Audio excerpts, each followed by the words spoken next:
What's up, everyone? Welcome to another podcast from All Bass, No Bull.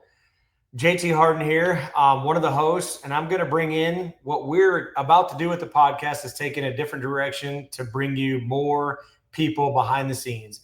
We've got Ricky, the owner and founder for Bass 365, and we've What's up? got a world-renowned, everybody in the business knows, Terry Brown, Wired to Fish, and many other hats. What's up, guys? It's a lot of ugly here, but we're gonna try to rock this so we don't have much ugly. Honestly, folks, we're gonna try to do everything we can to give you things that you may not know about, and I think it's very important that we have this podcast. It's really about you guys. You guys are going to give us input. You guys are going to talk to us what you'd like to see. You're going to talk to us about a lot of things. Some's going to be old school, some's going to be new school, but it's going to be positive, and it's all going to be bass fishing. Amen. Absolutely. Terry, we've been talking about this a long time. JT and I have been working on it for a long time. Now it's finally all coming together, and I'm so excited. Thank you both for trusting in the process here. I think we've got something really special. Yeah, we've got a lot of years of experience here in the entire outdoor industry. I mean, I came from the hunting side of it, outdoor television, TV shows, kind of worked our way into the whole bass fishing scene, and I've been taking off. I own F3 Media. We create content, videography, commercials, and graphics, and got over 25 years of experience in the outdoor industry. A lot of good friends and a lot of acquaintances that are anglers. A lot of behind the scenes. We're going to try to show you marketing, social media, how anglers can do it, what makes them successful, how they can be more successful.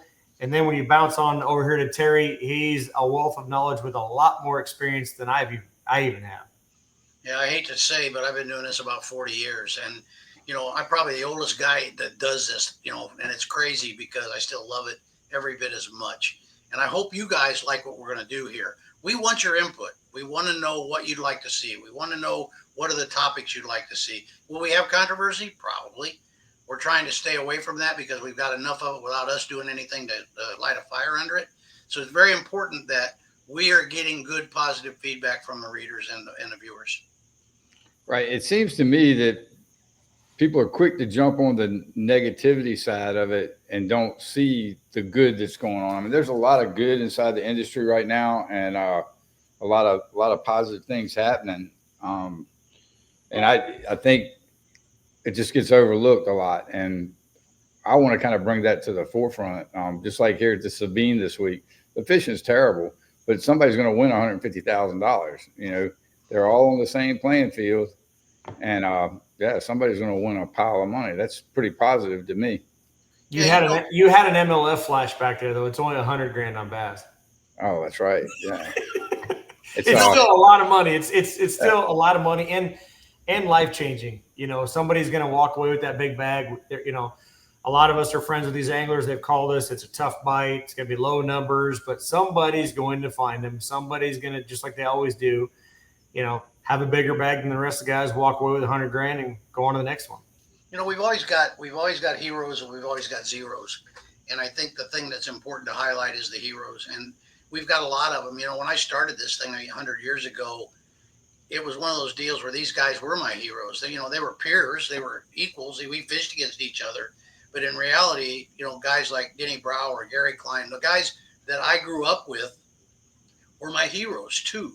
And I think it's important that we get some generations now to where they look at these guys, whether they're young, 20-year-old, or they're 60-year-old guys still doing it, like Rick Clunn or whatever. We want to make sure that we highlight each of those guys in an appropriate manner. Could not right. agree more. And I think, Terry, I refer to you as the godfather of bass fishing. I got to tell a quick little story. First ICAST I ever went to, I walked in scared to death, had no idea what was going on. And here this guy is. And he kind of took me under my wing, and we've been friends ever since. Mm-hmm. It's not about me. What we find out in life and in everything else, it's a lot more about me than it is about the group. And I think what our goal here is to try to give you guys good information to find out what's going on in and behind the scenes, and then try to be as positive as we possibly can to show both sides of the issue. And I think it's very important that we do that. JT's been doing this a long time too. Ricky, you have forever. Part of my job is to get the next group. really, to be honest with you. The Eli's, the Tyler Hardens, some of the other guys that are involved in this, get them ready and prepared to be able to take our steps. So that's kind of the goal, and we'll see how it turns out. Yeah, they've got it's just like anything else. They've got great ideas. Some of these young guys talking to them. I've sat in meetings with 20-year-olds that have some awesome bait ideas, some designs. You sit there and like, how are you only 20 years old and you know how to design a bait that does this and just so much of that kind of stuff. And that's one of the things that I think we've all talked about here is more of the behind the scenes, right? Everybody's forefront, like Ricky's talking about. We don't want to spread negativity. We want to talk about there's so much positive thing. Fishing, bass fishing especially, has never been as big as it is right now. There's more tournaments, there's more money, there's more everything out there, more baits, and it's a fun hobby that anybody for $25 or $50 can go do. You can buy a fishing license, rod and reel combo, dozen worms, and go fishing for $50. On the hunting, you can't do that. It takes a lot. It's just get outdoors and we love this. We're all passionate about this sport, and we want to see it continuously grow. And that's what we're going to hear. We're here to help it try to grow even bigger and better. The good old days are now. They really are. And what we have to do is be cognizant of the bad things, be knowing of the bad things, but then also try to bring the good things to light. As you mentioned, these young guys are kicking everybody's tail end. And I can remember when I was fishing, experience mattered. Now, ingenuity, electronics, all those kind of things matter. And it's how you step up to the plate. And I think that's important. I'm going to have a couple of the old guys on, beginning with me. One in particular is a very close friend, and we're going to have him on, and we're going to talk about the discussions we've had. He and I have had discussions for 20 years about the state of the sport. And I think you're going to get some really quality insight. That person is Denny Brower, who's the king of flipping.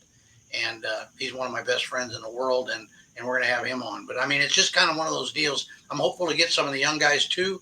But in reality, my job is kind of to get the old school and see where we're at. JT's going to handle the other stuff, and we're going to see how this turns out. Right. I'll tell you, I had it was one day this week, I had a guy send me a private message on Instagram, and it was a picture of his little kid, probably, I don't know, 6 or 7 years old, holding like a 4-pounder. And he said, man, it took everything I had to get him out of the house, and this is what he catches, and he's hooked for life.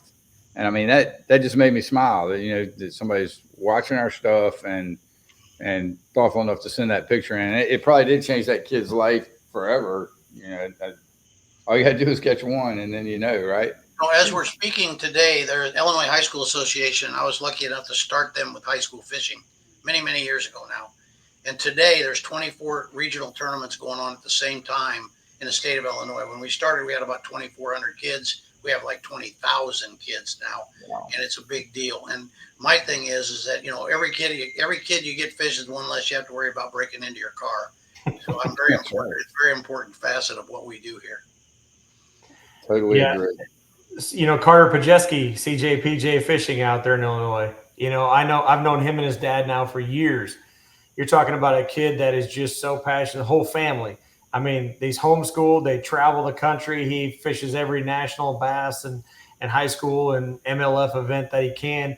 And, he's, I think, a sophomore this year, whatever. But, I mean, that's a kid that just his whole goal in life is to be a professional bass fisherman. And he's such a steward. The kid runs his own social media, does all of his own stuff. I mean, he's a perfect example of getting on here. And I always talk about him teaching some of the old veterans that I have. Hey, man, here's what it takes. This is how I keep my sponsors and things like that. So, good kid. That's the goal. And I think, Ricky was had the foresight enough a long time ago. He and I got talking about doing this. And, of course, I'm wired to fish, and I really had not enough time. And now maybe I'll have enough time. So we'll see what happens. We're going to keep going, and I'm excited about this opportunity. Me too. I think we got a lot of people to talk to, a lot of fun, a lot of behind the scenes type stuff, and just enjoy the whole thing. And again, like Terry has said, is just bring us the input. Hit up on social media. Come in here, ask us the questions, because we want to bring you what you want to see.